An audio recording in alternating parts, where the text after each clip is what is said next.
That's what we have been experiencing ever since we figure out. So we truly appreciate that.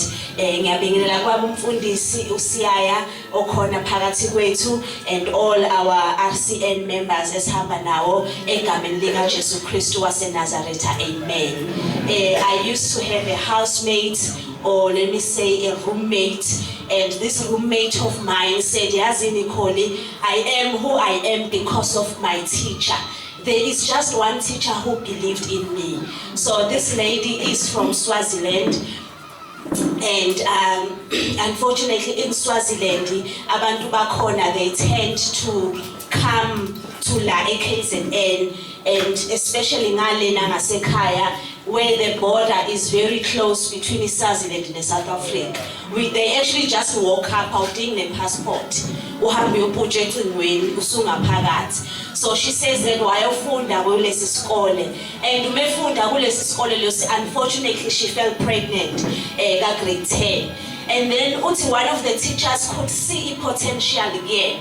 And uthi this teacher said, "Yazini Vui, find a way of sending umntwana wakho back home, and or find a way of ukuthola umuntu ongahlala nomntwana wakho so that you may continue with school."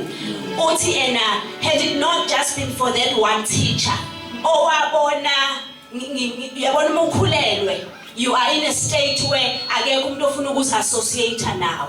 Mangathiwa nje kunomuntu okhulelwa esikoleni, yes, by ngoba singabantu sonke sizombuka in a way eshoyo ukuthi you are sort of isolated, or khona into wrong ngawe. You understand a lot of leyo. So but uthi it is because of the teacher today I am what I am. Ngoba the teacher spoke words of life kimina. What, no man, this is not the end.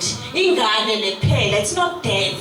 Ingane lephela. Uthi ingane wayibuyisela back in Swaziland. Wabuya wazoqhubeka esikoleni. Wafunda, waphasa, waya UKZN, wafunda, waqeda, namhlanje usebenza eStandard Bank. She's an IT specialist at Standard Bank. Ilabantu laba abenza amakhadi, abenza omaphini, abenza all the IT development of a bank. But busy by investor new systems ukuthi singenza kanjani to improve this. Angithi manje sesiyakwazi ukuthenga yonke into emafonini. Ngisho ulahla ikhadi uyakhona ukukhokha ngefoni manje. They develop those systems. But all it is because of a teacher that believed in me. I am what I am today. So I just want to show you the importance of having teachers around you, or of having educators that are going to speak positive things in your life and you receive them. Amen. So there's also another lady I know, Mfundisi, uthi yena she was dark ngokwebala, very dark.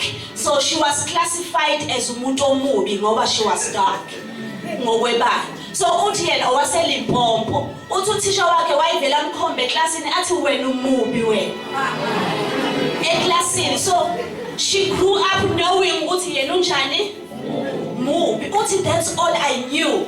Today she's a lawyer. I'm sure we maybe know her, Pastor Abigail Ngobeni. Today she's a lawyer.